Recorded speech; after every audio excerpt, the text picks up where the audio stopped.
안녕하세요. 저는 회사에 다니고 있는 30대 중반의 여성입니다.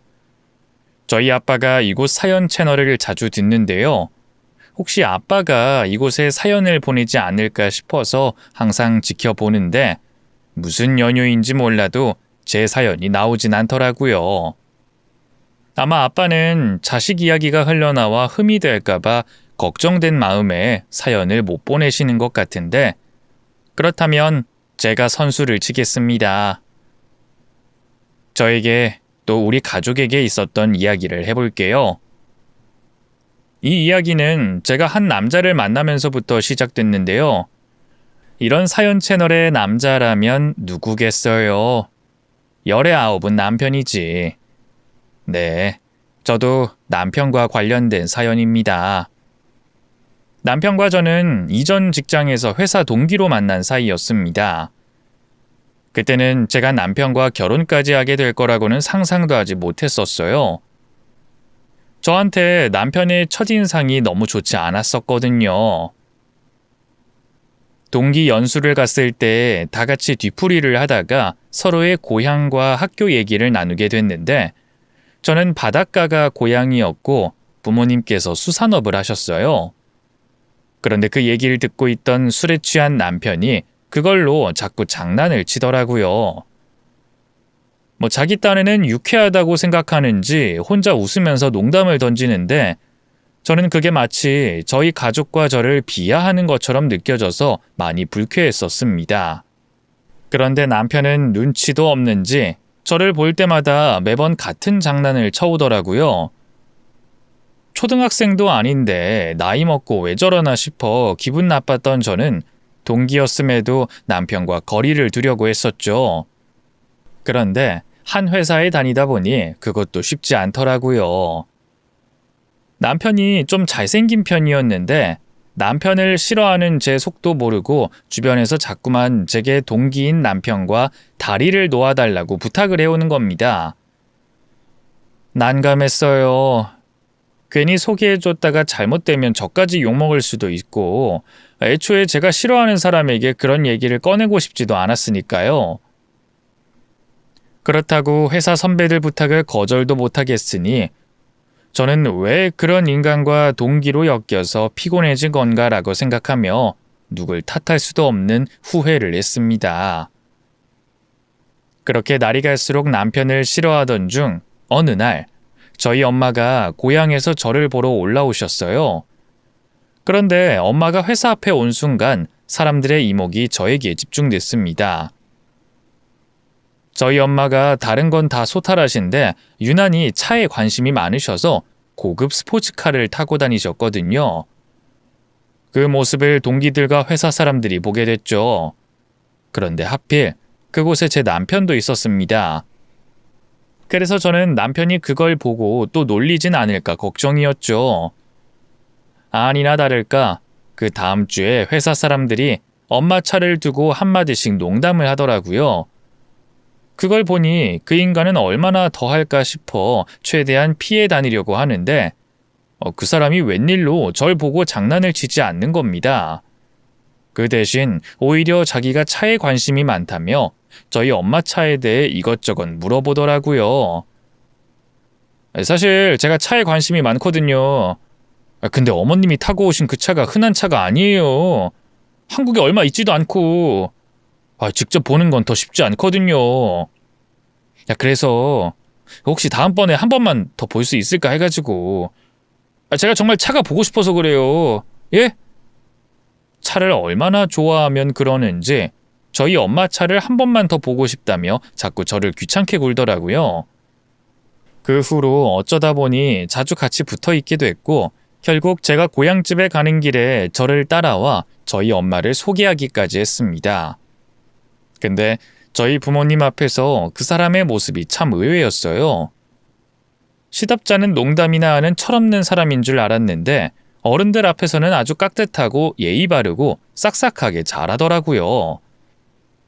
그런 남편의 모습에 부모님께서는 은근히 제가 그 사람과 잘 되길 바라셨고 결국 말이 씨가 됐는지 저와 남편은 연인으로 발전하게 됐습니다. 그러자 그제야 남편이 처음부터 저한테 관심이 있었다고 하더라고요. 그래서 괜히 시덥잖은 농담을 하고 엄마 차에 대해 관심을 가진 것도 저와 가까워지고 싶어 핑계를 만들었던 것뿐이라고 말했죠. 그렇게 연인이 된 후 남편은 첫인상과 달리 제게 정말로 잘했습니다. 제가 그동안 남편을 오해했었나 싶을 정도로 정말 착하고 다정하게 굴더라고요. 저한테 얼마나 잘해주는지 이런 사람은 둘도 없을 것 같았어요.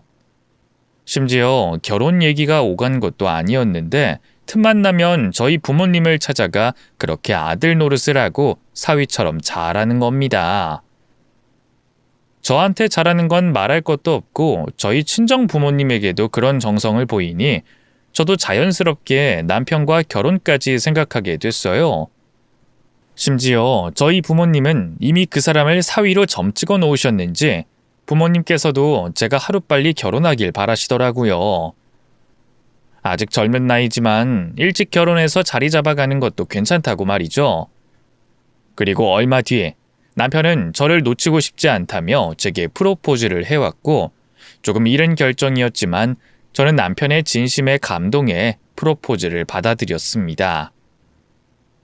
그렇게 결혼을 약속하고 난 이후 남편은 사회초년생인 저희가 아직 자리 잡아가는 과정이라 준비는 덜 됐지만 조금 모자라도 저희 힘으로 결혼 준비를 하자고 말했어요. 저 역시 부모님께 웬만하면 손 벌리고 싶지 않아 그러기를 원했죠. 그런데 본격적으로 결혼 준비 얘기가 나오기 시작하자 남편이 처음 하는 말과 달리 부모님께 도움을 받는 게 어떻냐 묻더라고요. 우리 그냥 부모님께 좀 도움을 구할까? 확실히 전세보다는 자가에서 시작하는 게 멀리 봐선 좋을 것 같은데. 갑자기 왜? 너무 여유가 없어서 그래? 그럼 그냥 돈 더 모으고 천천히 결혼하면 되지. 우리 아직 젊은데 서두를 필요 있어? 아니 그렇다고 결혼을 미루는 건 좀 그렇고. 아니야, 뭐 내 말 신경 쓰지 마. 그냥 원래대로 우리끼리 알아서 하자. 뭐 대출 받고 하면 어떻게든 되겠지. 안 그래? 결혼이 급하지 않았던 제가 그러면 차라리 결혼을 미루자고 했더니 남편은 금방 말을 바꿨습니다. 그리고 결혼 준비 과정에서 몇 번이나 자가에서 시작하면 안 되겠냐고 말을 바꿨죠. 하지만 결국엔 저희가 처음 약속했던 대로 전세에서 시작하기로 했고 저희끼리 결혼 준비를 하게 됐습니다. 그렇게 저희는 양가에 인사를 드리고 상견례까지 하게 됐고 다행히 부모님들도 서로 큰 이견 없이 말씀을 잘 나누시고 무사히 상견례를 마치게 됐어요. 주변의 얘기를 들어보니 상견례 자리에서 갈등이 많다고 하던데 우리는 좋은 분위기 속에 자리를 맞춰서 다행이다 싶었죠. 그런데 이 남편의 표정이 왠지 떨떠름하더라고요. 왜 표정이 안 좋아? 무슨 일 있어? 아니, 이게 맞나 싶어서. 결혼식장이 너무 작은 것 같기도 하고 예물이나 예단도 정말 이게 끝이야? 자긴 욕심 없어? 그래도 한 번뿐인 결혼식인데 이게 맞는 거야? 그게 무슨 말이야? 우리 힘으로 하기로 해서 적당한 식장 잡은 거고 그래서 예물 예단도 너무 과하지 않게 잘 맞춘 것 같은데 뭐가 불만인 거야? 아니야. 뭐 그냥 내가 결혼 준비하면서 머리가 복잡해서 그래. 다 정해졌는데 이제 와서 무슨 얼빠진 말을 하는지 저는 남편의 마음을 이해할 수 없었습니다. 결혼 준비를 시작하고 나서부터 남편이 이상해졌다 싶었죠. 당황스러운 남편의 모습에 결혼식을 앞두고 걱정을 했었지만 다행히 남편은 더 이상 이상한 행동을 하지 않았습니다. 여느 부부들과 똑같이 행복한 결혼식을 올릴 수 있었죠. 그리고 남편 역시도 결혼 전 보이던 이상한 모습은 없어진 채 원래의 남편으로 돌아와 있었어요. 다만 결혼 전과 조금 달라진 점은 있었죠. 남편은 저와 결혼식을 올리고 난 이후부터 저에게 집중하기보다는 저희 친정 부모님께 더 많이 신경을 썼어요. 원래 보통 부부들의 경우 신혼일 때 눈에서 꿀이 뚝뚝 떨어진다고 하잖아요. 서로에게서 한시도 떨어지기 싫어하고 웬만하면 가족들에게도 방해받기 싫어하는 게 신혼부부라고 하던데 남편은 좀 심하다고 생각이 들 만큼 제가 아닌 저희 친정 부모님을 챙겼습니다. 처음엔 남편에게 왜 내가 아닌 우리 부모님께 더 많은 신경을 쓰냐고 물어보지도 못했어요. 다른 사람도 아니고 저희 부모님께 잘하는 거니까 제가 속이 좁아 보이거나 질투심이 많아 보일까 봐서 말이죠. 그래서 친구들에게만 제 고민을 이야기하다 친구들이 지금 생긴 서운함이 다른 곳으로 번져 다툼이 생기기 전에 제 고민과 심정을 남편에게 솔직히 말하는 게 좋겠다고 조언을 주더라고요. 저희 부모님 관련 일이니까 다툴 일은 없을 거라고 말이죠. 저도 혼자서 애달고 있는 것보다는 대화로 푸는 게 맞는 것 같아 퇴근하고 집으로 온 남편을 붙잡아 그 일에 대해 대화를 나눴습니다. 그런데 이 남편의 대답에 제가 할 말이 없어지더라고요. 그러니까 지금까지 너 혼자 이 문제로 마음 썼다고? 웃지 마. 나는 나름 심각했다고. 솔직히 좀 이상하잖아. 다른 사람들은 신혼이면 하루 종일 둘이서 뭘 할까 고민인데 당신은 당신 부모님도 아니고 우리 엄마 아빠 생각을 하고 있었잖아. 그런 모습 보면 이 사람이 나랑 결혼하고 나서 날 다 잡은 물고기로 생각하나 혹시 내가 결혼하고 나니까 당신 상상과 달라서 실망했나 이런 생각이 들 수밖에 없지. 맨날 말 나오면 우리 부모님 타령이니.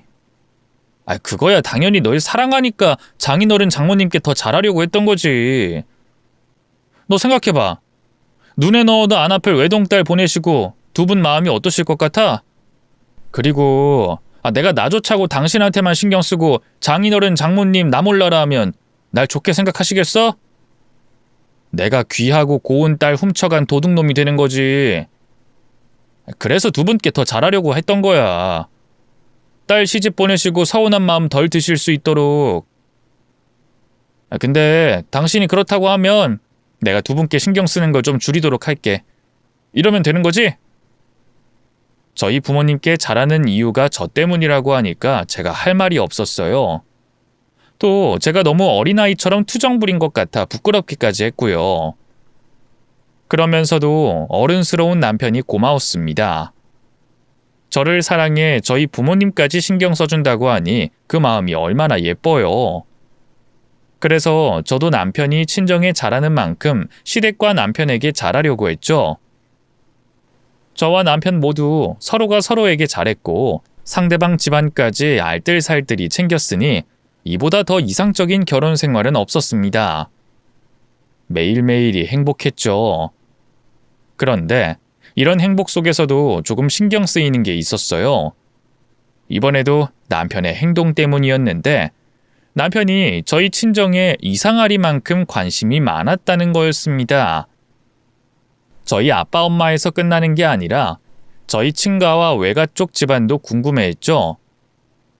근데 수정아, 아버님 하시는 일이 어떻게 하다 시작하시게 된 거야? 바닷가 쪽에 산다고 다들 수산업 하시는 건 아니잖아. 그것도 어선을 타시는 것도 아니고 유통을 하시는데 아버님께서 할아버님 하시던 일을 물려받으신 건가? 아빠? 우리 아빠 원래는 선장이었는데? 아빠가 할아버지 일을 물려받은 건 아니지만 할아버지께서도 고기 잡으셨고 아빠가 어쩌다 유통업을 하게 됐는지는 잘 모르겠는데 나 유치원 들어가기 전에 고기 잡는 거 그만하고 유통업 시작했지. 근데 왜? 그냥 우리 아버님이니까 뭐 어떻게 하다가 그 일을 하시게 된 건지 궁금해서. 아버님이 사업 관련으로는 나한테 조금도 말씀을 안 하셔서 항상 궁금했거든. 아빠가 사업 관련으로 말씀 안 하시는 건 혹시 우리가 그 일 하겠다고 뛰어들까 봐 그런 거야. 아빠한테는 그 일이 또 고향이 애증의 존재거든. 원래 아빠는 서울로 올라가서 사업하는 게 꿈이셨는데 할아버지께서 도움도 안 주시고 못 떠나게 하셔서 억지로 남게 됐어. 그래서 항상 서울로 못 올라간 거에 아쉬움이 많아. 그런 이유로 나도 그렇고 당신도 그렇고 여기에 내려와서 아빠 일 관심 가지는 거 안 좋아하는 거야. 혹시 자리라도 잡겠다고 생각할까 봐.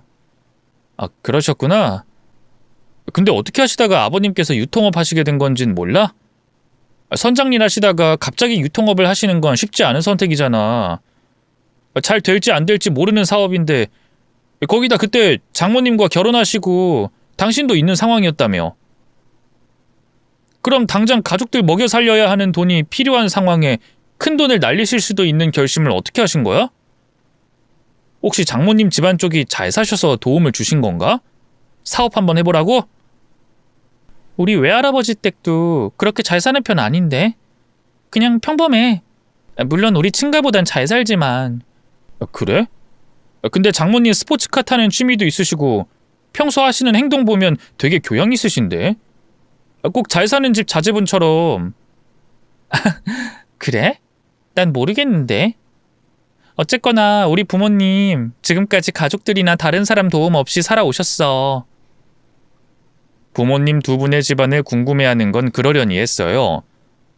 그냥 우리 가족들에게 관심이 많아서 궁금한 게 많구나 정도로 생각했죠.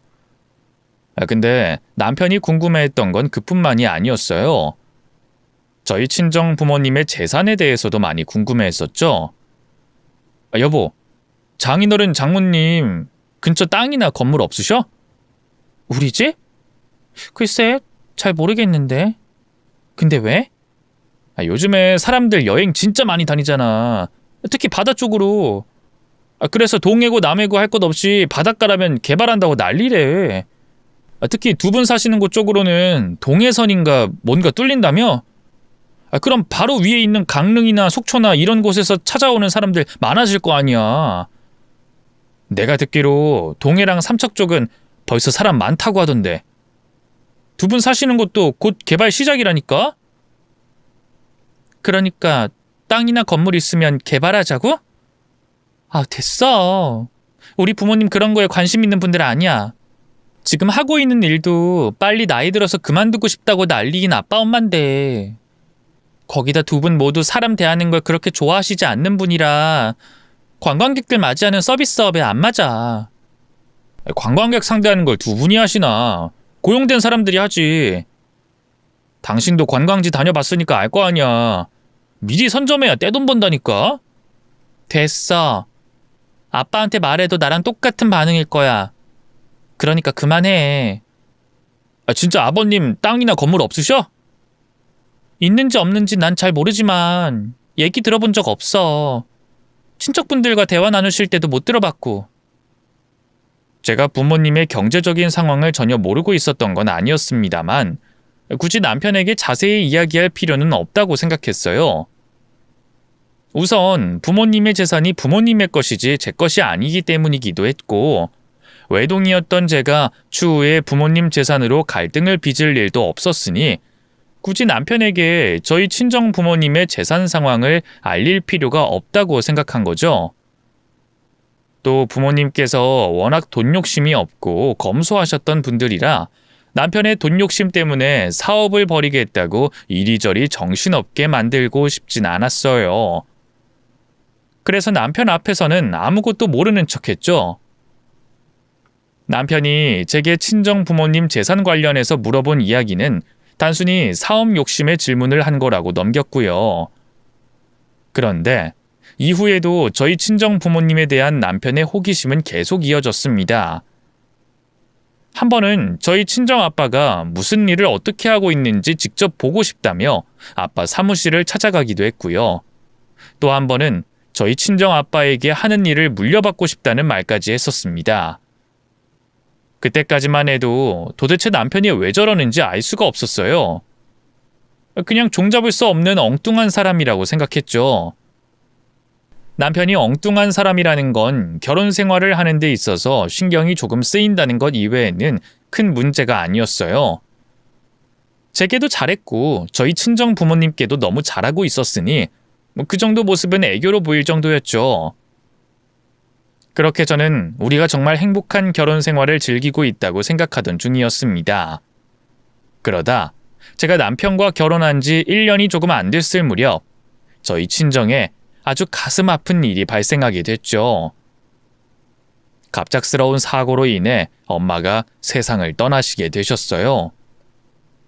한순간에 벌어진 예기치 못한 사고로 인해 엄마를 또 아내를 잃게 된 저와 아빤 큰 충격과 슬픔에 빠졌습니다. 아빠와 저 모두 엄마의 장례를 무사히 치르기 위해 정신을 차리고 상을 치렀지만 절대 제정신일 수가 없었죠. 장례를 잘 치르고 있다가도 나사 빠진 기계처럼 하지 말아야 하는 실수를 하거나 정신을 놓고 있는 적이 많았어요. 그런 저와 아빠의 실수를 아무런 일이 없었다는 것처럼 메꿔줬던 게 남편이었습니다. 남편은 제가 엄마의 사고 소식을 듣고 병원으로 달려갈 때부터 엄마를 추모원에서 모실 때까지 제 곁에서 저를 지켜줬습니다. 또 자식 앞에서 약한 모습을 보이기 힘들어하시던 아빠에게 어깨를 내어주며 듬직한 가족의 구성원으로서 힘이 돼줬죠. 모든 상황을 다 알게 되고 일이 해결된 지금도 그 당시 남편이 엄마 장례를 치르며 도와준 일에 대해서는 고마워할 정도예요. 그만큼 저와 아빠는 남편에게 고마운 마음이 컸지만 그땐 그 마음을 표현할 여유가 없었습니다. 장례를 마친 뒤에도 아직 엄마를 마음속에서 떠나보내지 못했으니까요. 처음 사고 소식을 들었을 때와 같이 큰 충격과 슬픔에 빠져 힘들어하고 있었죠. 그래도 저는 시간이 흐르며 엄마의 죽음을 인정하고 받아들이게 됐습니다. 하지만 누구보다 엄마의 빈자리를 크게 느끼고 계셨던 아빠는 저희와 다른 사람들에게 내색하지 않으셨지만 꽤 오랜 기간 엄마를 그리워하시며 홀로 힘들어하셨죠. 그때 아빠가 다시 일상으로 돌아올 수 있게 도와준 사람이 바로 남편이었어요. 남편은 아빠가 걱정된 마음에 홀로 가겠다던 저와 같이 친정으로 내려가 줬고 어쩔 땐 먼저 나서서 아빠에게 가자고 제 손을 이끌기도 했습니다. 그리고 제가 다른 일로 아빠를 챙길 수 없을 때도 남편이 아빠를 신경 써줬죠. 그야말로 아빠에게 지극정성이었어요. 덕분에 아빠도 점점 원래의 표정을 찾아가기 시작했죠. 그런데 엄마의 사고로 시작된 우리 집안의 불행은 아직 끝이 났던 게 아니었습니다. 또 한 번의 시련이 찾아왔죠. 이제 막 엄마를 잃은 아픔에서 벗어난 아빠가 간경화인 상태에서 간암을 판정받으신 겁니다. 의사 선생님께서는 아빠의 상태가 당장 위급한 상황까지는 아니라고 했지만 치료를 위해선 간 이식을 해야 한다고 하셨어요. 어떤 방향으로 치료가 됐든 결국엔 간 이식을 하게 될 테니 수주 이내 간 이식을 하는 게 가장 좋은 선택이 될 거라고 말씀해 주셨죠. 결국엔 간 이식을 해야 한다는데 망설일 이유가 없었습니다. 그래서 제가 간 이식 공여를 하겠다고 말하려 했는데 그때 옆에서 의사 선생님 말씀을 함께 듣고 있던 남편이 저보다 먼저 자청했죠. 아빠의 이식 수술의 공여자가 되겠다고 말이에요. 이 사위라고 하지만 어쩔 수 없어서가 아니라 자신이 먼저 스스로 장기를 내주겠다는 결정을 하는 건 어느 누구라도 결정하기 힘든 일이었을 겁니다. 그런데 남편은 그 어려운 선택을 조금의 망설임도 없이 먼저 자청했어요. 하지만 저로서는 그런 남편의 선택을 지켜만 볼 수 없었습니다. 자식인 제가 있는데 어떤 위험 부담이 있을지 모르는 일에 남편을 떠밀 수 없었으니까요. 진짜 고마워. 근데 아빠 이식 수술은 내가 들어갈게. 물론 당신도 우리 아빠의 자식이지만 당신에게 부담 주고 싶지 않아. 내가 이식 수술에 부적합한 것도 아니잖아. 만약에 검사 결과 내가 부적합하다고 나온다면 그때 당신한테 부탁할게. 당신 말대로 나도 아버님 자식이야. 근데 어떻게 손을 놓고 있어. 또 회복을 해도 남자고 조금이라도 더 건강한 내가 더 빨리 회복할 텐데. 그리고 우리 곧 아이도 가져야 하잖아. 요즘엔 공여자 조건 맞추는 것도 어렵지 않다고 하던데 내가 조건만 맞으면 내가 하는 게 맞지. 그래도 우리 아빠 일인데. 그렇게 생각하지 말라니까. 아버님 내 아버지기도 해. 그러니까 너무 마음 쓰지 마. 남편에게 너무 고마웠습니다. 그리고 이런 남편을 만나 결혼하고 같이 살 수 있다는 게 평생의 행복이자 행운이라고 생각했죠. 남편이 이식수술의 공여자가 됐다는 걸 알게 된 아빠도 처음엔 사위에게 피해를 줄 수 없다며 한사코 거절의 뜻을 밝혔지만 결국엔 감사에 감사를 하며 남편의 뜻을 받아들여 주셨어요. 이후 남편이 이식수술 공여자로서 적합하다는 검사 결과가 나오며 곧바로 수술 일정을 잡게 됐습니다. 이식수술을 하기 전까지 약 2주간의 시간이 남아 있었는데 남편은 그 남은 기간을 또 우리 가족을 위해 할애했어요. 이식수술 후 자신과 아빠를 챙기게 될 제가 정신이 없을 거라며 수술 후 아빠가 편히 집에서 생활하실 수 있게 친정집을 정리한다고 했죠. 제가 하겠다고 말려봤지만 남편은 우리 두 사람을 간병할 체력을 비축하고 있으라며 저를 말렸습니다. 그리고 휴직까지 하면서 저희 친정집을 정리해줬죠. 그 당시 저로서는 남편에게 고맙다는 말만 할 수밖에 없었어요. 더한 표현으로 제 마음을 남편에게 전달하고 싶었지만 결국 미사여구가 되었을 뿐 고맙다는 말보다 더 맞는 표현이 없었죠. 남편에게 평생 잘해주며 갚아나가야 할 빚을 지게 됐던 저는 당장 코앞으로 다가온 이식 수술에 집중하며 수술 후 두 사람을 어떻게 간호해야 하는지, 어떻게 해야 빠르게 회복시킬 수 있는지 나름대로 공부를 했습니다. 그렇게 회사 일과 공부를 하면서 바쁘게 지내다 보니 어느새 이식 수술 전날이 돼 있었죠. 그런데 그때 바로 전날까지 웃는 얼굴로 저를 대해주던 남편이 딱딱하게 굳은 얼굴로 제게 앞에 섰습니다. 그리고 믿을 수 없는 이야기를 꺼냈죠. 갑자기 이런 말 전하게 돼서 미안한데 나 수술 못할 안 할 거야. 그러니까 장인어른, 아니 당신 아버지한테 이식 수술해 줄 사람 다시 찾아봐. 뭐? 갑자기 그게 무슨 말이야? 당신 몸이 안 좋아? 아니면 무서워서 그래? 우리 이혼하자. 난 마음 바뀔 생각 없으니까 괜히 붙잡으려고 하지 마. 당신도 당신 아버지 일로 정신 없을 상황인데 괜히 나랑 힘 뺄 필요 없잖아. 그러니까 빨리 합의 이혼하고 조용히 끝내자. 뭐? 왜 계속 엉뚱한 소리만 해? 지금 뭐 하자는 거야? 갑자기 수술 못하겠다고 하더니 내가 묻는 말엔 이혼하자는 대답이 왜 나와?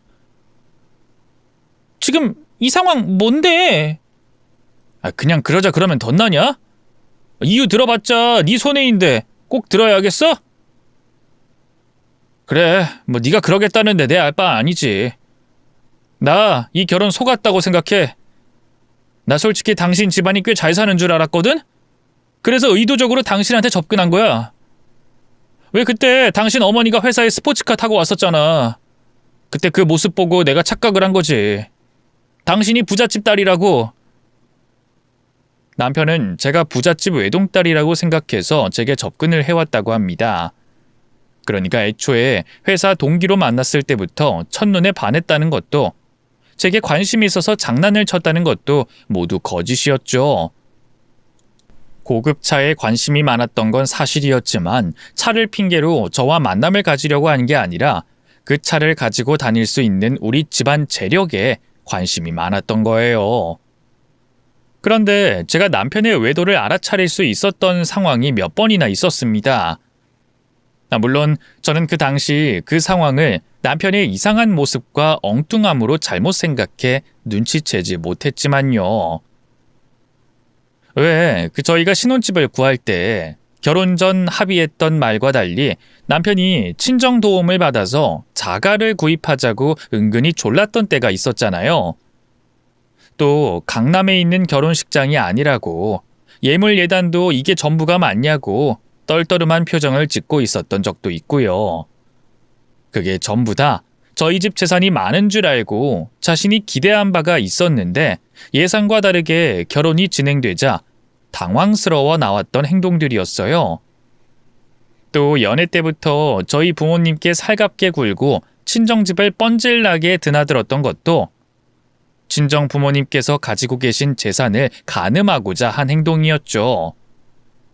그런데 자세히 알면 알수록 자신이 생각한 것과 다르다는 걸 알게 된 겁니다. 사치라고는 차에 관심이 많았던 엄마의 스포츠카를 제외하면 하나도 없는 소박한 살림이었으니까요. 거기다 수산 유통업을 하는 아빠가 살림은 소박하더라도 알부자일 거라 생각했는데 사무실도 작고 허름하고 별 볼 일 없어 보이니까 실망이 컸던 거죠. 그래서 혹시나 싶어 제게 저희 친정 부모님과 양가 집안에 대해 질문을 했던 거였어요. 또 건물은 없는지, 땅은 없는지, 개발과 사업을 핑계로 물어봤던 거고요. 그러다 결국 자신이 예상했던 것과 달리 우리 집안에 돈이 없다고 생각했고 저와 헤어질 결심을 했다고 합니다.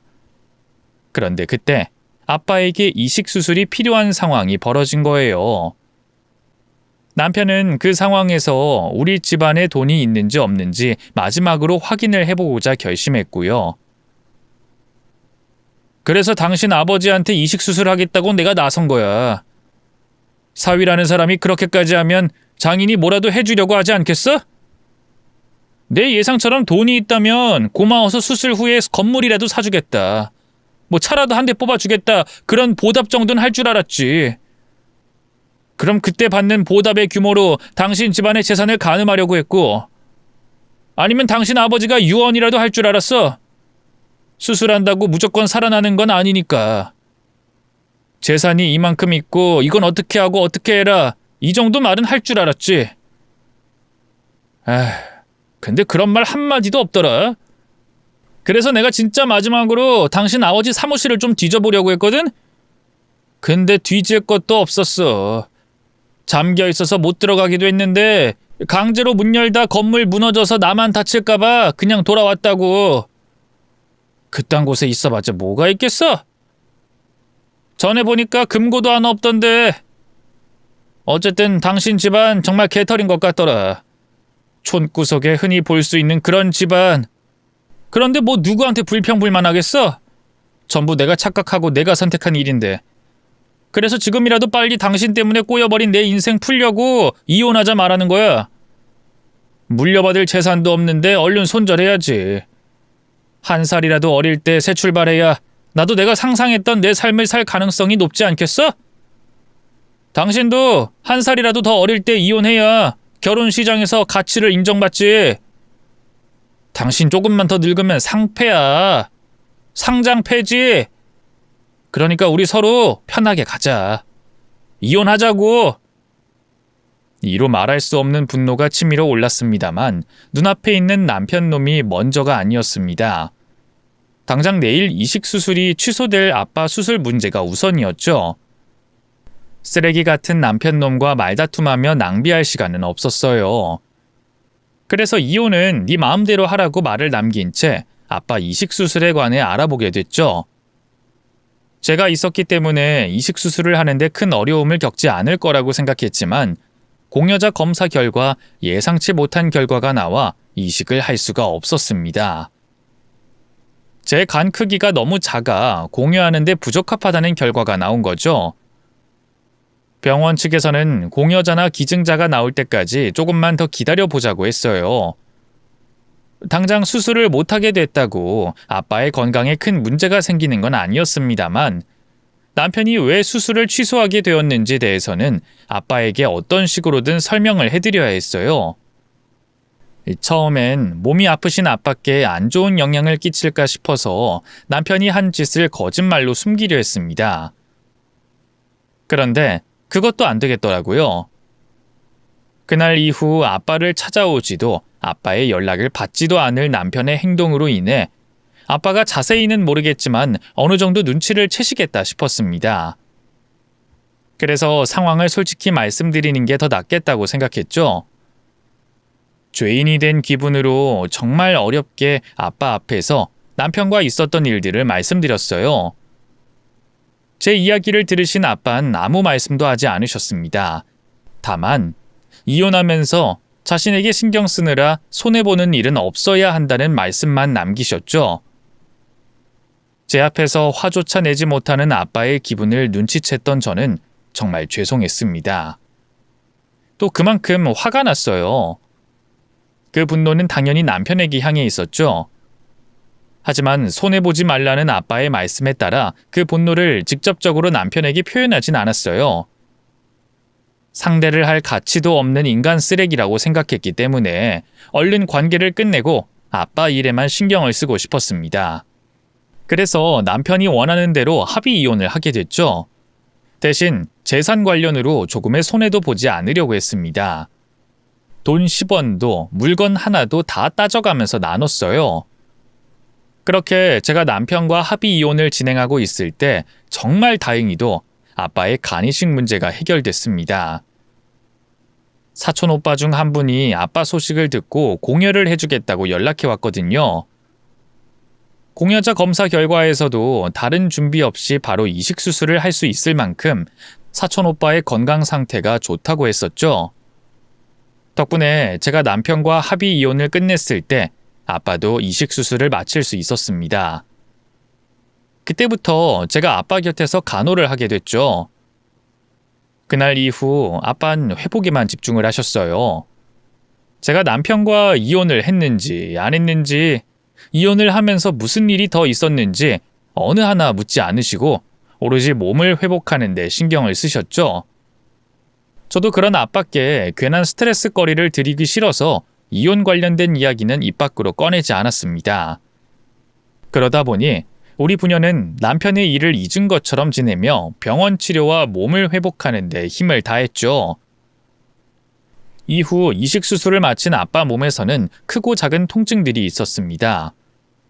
작게는 잦은 고열과 두통, 소화불량을 시작으로 면역 억제제로 인한 피부 질환이나 대상포진, 원인을 알 수 없는 흉부 통증에 시달렸어요. 또 암 조직을 떼어냈지만 항암 치료도 동시에 받아야 했던 상황이라 보통의 간이식 환자들보다 더 조심히 치료를 받아야 했죠. 그래도 다행히 간이식 관련된 피검사와 CT 검사 결과는 단 한 번도 문제가 없었어요. 암 치료도 다른 문제 없이 잘 됐고요. 간 수치도 그렇고 종양 표지자 수치도 뚝뚝 떨어져 거의 정상으로 돌아와 있었죠. 그리고 수술 후 1년이 됐을 땐 모든 게 다 회복이 된 상태라고 의사 선생님께서 말씀을 해주셨어요. 외래 진료와 검사를 받으며 지속적으로 관찰해야 하고 일반인들보다 조심해야 할 건 많았지만 완치 판정을 받은 것과 다름이 없다고 했습니다. 치료가 잘 끝났다는 말에 1년 넘게 마음이 무겁던 저도 조금은 가벼운 마음을 가질 수 있었어요. 앞으론 아빠께 신경 많이 쓰며 이전과 같은 일이 생기지 않게 지내면서 행복하게 잘 살려고 했죠. 근데 병원에서 나온 아빠가 대뜸 저를 데리고 어디론가 가는 겁니다. 아빠, 이렇게 급히 어디 가요? 내 몸 이제 다 나았다고 하지 않냐? 그럼 이제 미뤄뒀던 일을 해야지. 미뤄뒀던 일이요? 그게 뭔데요? 내가 그 인간 같지도 않은 놈 그대로 둘 것 같냐? 이제부터 그 놈한테 복수할 거다. 안 그래도 지금이 딱 그 복수에 맞는 시기기도 하고.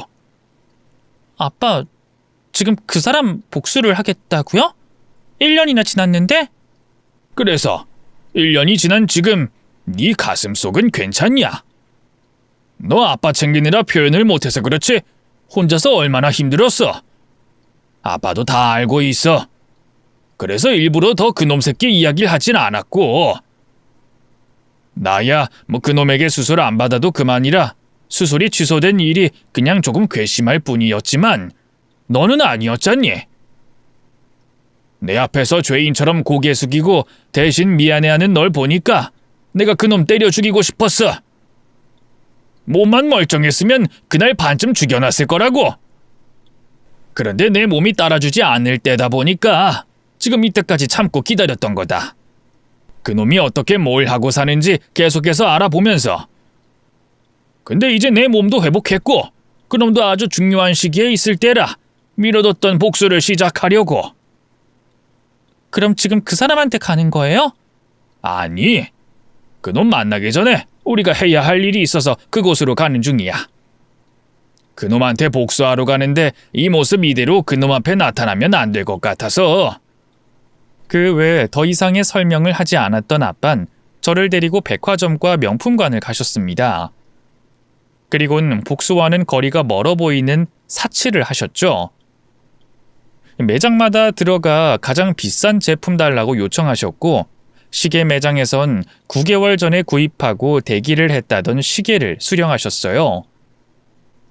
수술 전과, 아니 바로 몇 시간 전과는 전혀 다른 모습의 아빠를 보며 놀랐던 저는 얼떨떨해하면서 아빠가 이끄는 대로 따라다녔습니다. 정신을 차렸을 땐 제 두 손에 명품 쇼핑백이 한가득이었죠. 아빠, 이거 다 전부 어쩌려고 그래요? 회사원인 내가 이런 걸 언제 입고 언제 들고 다닌다고. 왜 이러는 건데요?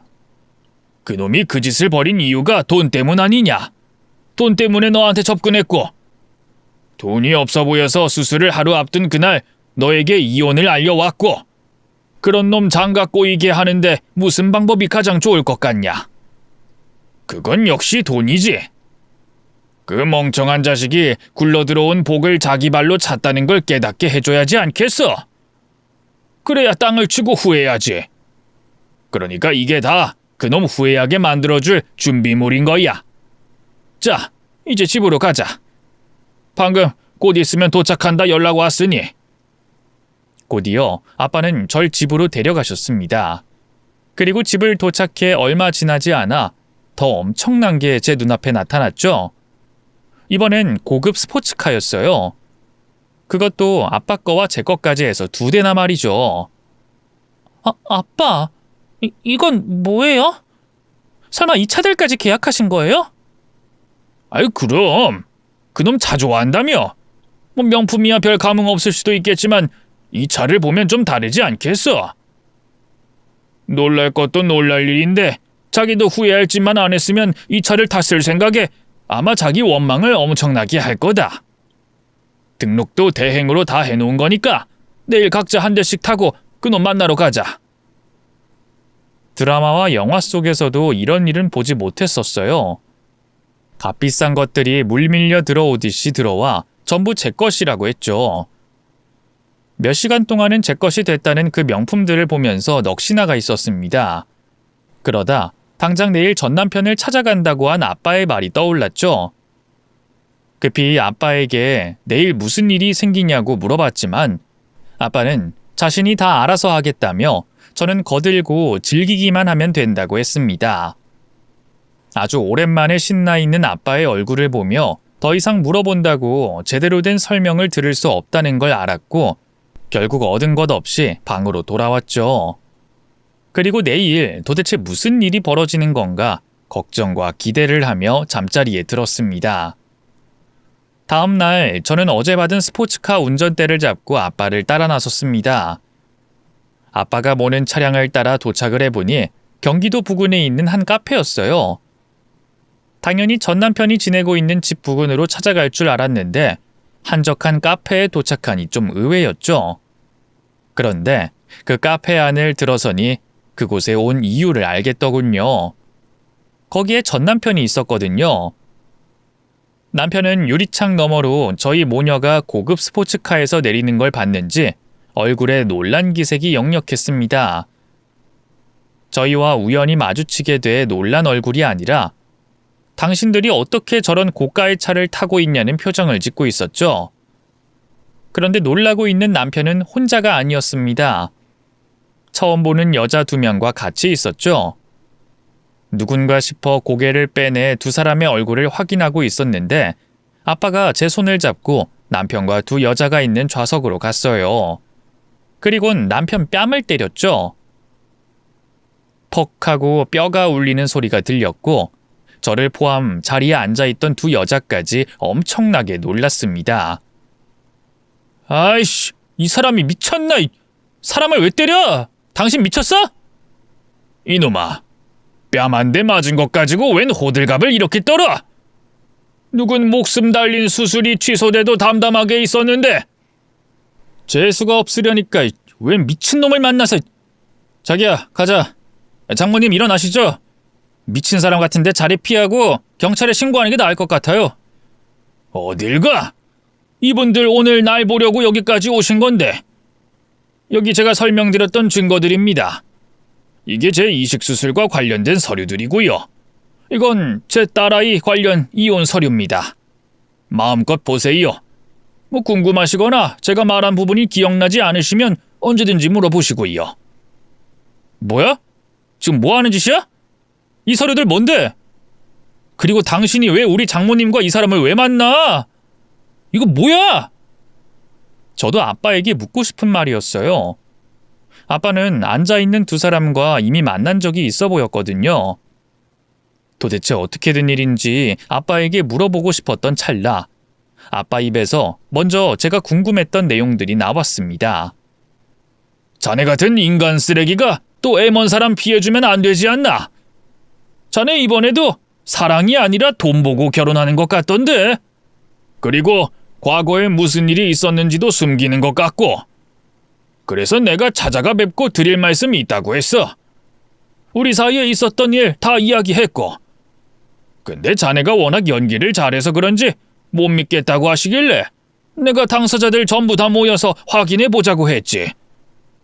우리 쪽 주장 뒷받침할 만한 증거도 가지고 온다고 말씀드렸고. 그래서 서류 보여드리는 거야. 왜? 우리가 뭐 잘못했어? 아니면 자네가 잘못한 게 많아서 제발 저리는 건가? 제 버릇 개 못 준다고 이번에도 전 남편은 부잣집 자제로 보이는 여성에게 의도적으로 접근을 한 거였어요. 아빤 저와 같은 피해자를 막고자 또 제 전 남편에게 복수를 하고자 두 사람과 만남을 가지고 이 자리를 만들었던 거고요. 알고 보니 아빠는 이식 수술이 취소되고 난 이후부터 전 남편에 대한 복수를 계획하고 계셨습니다. 사람을 고용해 남편을 지켜보고 있었더라고요. 그러다 남편이 저에게 접근했던 것처럼 또 다른 여성에게 돈을 노리고 접근했고, 저희 친정 부모님께 한 것처럼 착하고 믿음직한 예비 사위로서 신뢰를 쌓아가자 과거 일을 사실대로 밝히시겠다고 결심하셨던 거죠. 그렇게 아빠의 오래된 복수 계획은 성공적이었어요. 서류를 확인한 전 남편의 예비 신부와 예비 장모는 아빠가 하신 말씀이 진실에 가깝다는 걸 깨닫고 그 자리에서 파혼하겠다고 말을 했습니다. 한번 갔다 온 건 그러려니 하겠네. 요즘 세상에 이혼이 그렇게 큰 흠은 아니니.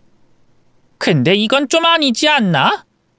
난 자네가 우리 은지를 사랑해서 결혼하겠다는 건지 아니면 돈 때문인지 확신이 서지 않네. 그리고 가족이었던 사람들에게 이런 짓까지 했다는 것에 용납을 못하겠고. 은지가 자네랑 결혼하겠다고 해도 뜯어 말리겠네. 설령 그걸 뚫고 한다고 해도 자네가 바라는 것 같은 경제적인 지원은 평생 없을 거야.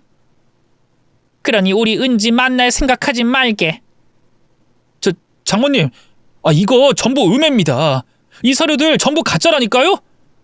저 어떤 사람인지 그동안 보아오셔서 아시잖아요. 제가 장모님을 저희 친어머니처럼 모셨는데. 우리 엄마한테 장모님이라는 소리 하지 마. 내가 당신 아내가 아닌데 왜 우리 엄마가 당신 장모님이 돼? 우리 오늘 이 시간부터 이 자리에서 끝난 사이니까 찾아올 생각하지도 마. 찾아오면 경찰에 스토킹으로 신고할 거야. 전 남편에게 파혼을 알린 두 사람은 카페를 빠져나갔습니다. 그 뒤를 전 남편이 따라가려고 했죠. 그런데 그때 카페를 나가려던 전 남편을 아빠가 잡고 놓아주지 않았어요. 놓으라고! 당신 내 인생 망치려고 작정했어? 왜 잘 사는 사람 사이에 끼어들어서 회방을 놓는데? 이 뻔뻔한 새끼 봐라. 야, 남의 인생 망칠 뻔한 놈은 네 놈이지. 너 때문에 사랑하는 내 딸이 고아가 될 뻔했고 내가 죽을 뻔했는데 남의 인생 망쳤다는 소리가 나와? 야, 네가 저 사람들 만나는 게 다른 사람 인생 망치는 일이야. 너 같은 놈은 평생 혼자서 살아야 하는 놈이라고. 뭐? 이 노인네가 말이면 단줄 아나. 수술 받은 몸으로 서 있는 게 고작인 것 같아서 내가 봐주려고 했더니 이게 계속 선을 넘어? 이게 정말 확... 놓으라고! 아프니까 좀 놔봐! 전 남편은 겁도 없이 아빠에게 덤벼들려고 했습니다. 그건 자기가 자기 무덤 파는 일과 다름이 없었죠. 앞에서도 말씀드렸듯이 아빠는 젊었을 적 바닷일을 하셨던 분이에요. 선장 일을 하시기 전까지는 할아버지를 도와 어부 일을 하셨던 분인데 힘이 좀 좋겠어요. 거기다 복수를 위해 건강관리를 엄청나게 하셔서 아프시기 전보다 더 몸이 좋은 상태였는데 결국 겁없이 달려든 전 남편은 아빠에게 제압이 됐고 아프다며 카페대에서 소리를 질러대기 시작했습니다.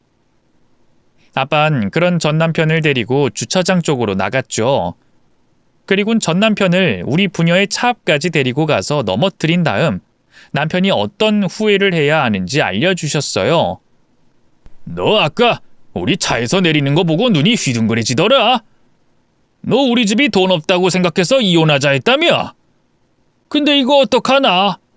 내가 가진 재산이 지금 하는 일을 손 놔도 이 차 정도는 평생 유지할 능력이 되는데. 내가 돈 쓰는데 관심이 없어서 그러지? 내가 이래봬도 배만 20척이 넘어. 네 놈이 무시했다던 내 사무실도 말이야. 거기서 왔다 갔다 한 돈이 얼만지 알면 너 까무러칠걸. 그런데 이 멍청한 새끼가 지 입에 복이 들어온 줄도 모르고 그걸 뱉어버렸네. 거기다 나를 적으로 돌아서게 만들고. 너 앞으로 두고 봐봐. 네 말대로 내가 네 인생 어떻게 망치는지. 나 가진 것 하나 없었지만 한다면 하는 의지 하나로 여기까지 온 사람이야. 그런 내가 네 놈 인생 망치겠다고 결심했으니 어떻게 될지 한번 두고 보자고. 내가 벌금 따위 무서워할 줄 아냐? 내가 너 괴롭힌다고 벌금이 얼마가 나오든 변호사 비용이 어떻게 되든 너 박살 낸다. 알겠어?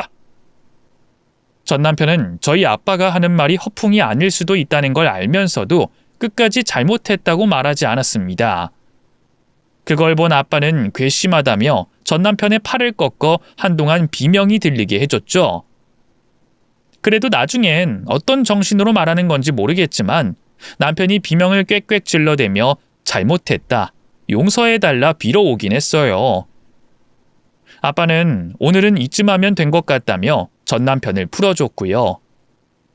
하지만 아빠가 한 말처럼 딱 그날만 그렇게 끝이 났던 거였습니다. 한 주가 시작되는 다음 날부터 전 남편은 다시금 지옥 같은 일을 겪게 됐죠. 아빠가 전 남편이 한 짓이 모두 적혀 있는 전단을 인쇄해 전 남편이 다니고 있는 회사와 헬스장, 오피스텔까지 전 남편의 발길이 닿는 곳에 모조리 뿌려버렸습니다.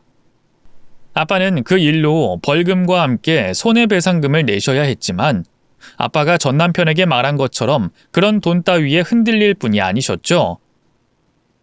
그런 아빠의 기세에 전 남편은 결국 도망치듯 다니게 됐고 결국엔 잠적하듯이 회사도 그만두고 살고 있던 오피스텔도 정리해 그 지역에서 사라졌어요. 물론 아빠는 사람을 고용하면 쉽게 찾는다며 전 남편을 지구 끝까지 쫓을 생각이었지만 제가 그쯤에서 그만하자고 아빠를 설득했습니다. 그런 인간 쫓는다고 아빠와 제가 즐길 시간을 소비하는 게 싫었거든요. 저도 그만하면 전 남편에게 충분히 복수를 한 것 같았고요. 그래서 지금은 저와 아빠 모두 각자 자신이 하는 일을 열심히 하면서 주말마다, 연휴마다 만나서 행복한 시간을 보내고 있습니다. 아빠는 이번 일이 있고 난 후부터 제 걱정을 많이 하세요. 저번 일로 제가 결혼에 부정적이지 않을까, 평생 홀로 외롭게 살아가지 않을까 자식 걱정을 하시죠. 제가 여러 번 좋은 사람 만나서 결혼하고 싶다고 말하는데 안 믿으시길래 이 자리를 빌려 끝인사와 함께 말해보겠습니다. 아빠, 저에게 좋은 사람이 생기면 절대 놓치지 않고 결혼할 거예요. 다만 저번과 같은 실수를 하지 않기 위해서 인연을 만나는데 조심하고 있는 거니까 너무 걱정하지 마세요. 그리고 지금처럼 쭉 행복하게 지내요. 그러려면 아빠가 건강하셔야 하니까 항상 조심하시고요. 저도 아빠 건강을 위해서 더 노력하는 딸이 될게요. 그럼 우리 주말에 만나요. 사랑해요. 그럼 제 사연 끝까지 읽어주셔서 감사하고요. 다들 행복하고 건강하시길 바라겠습니다.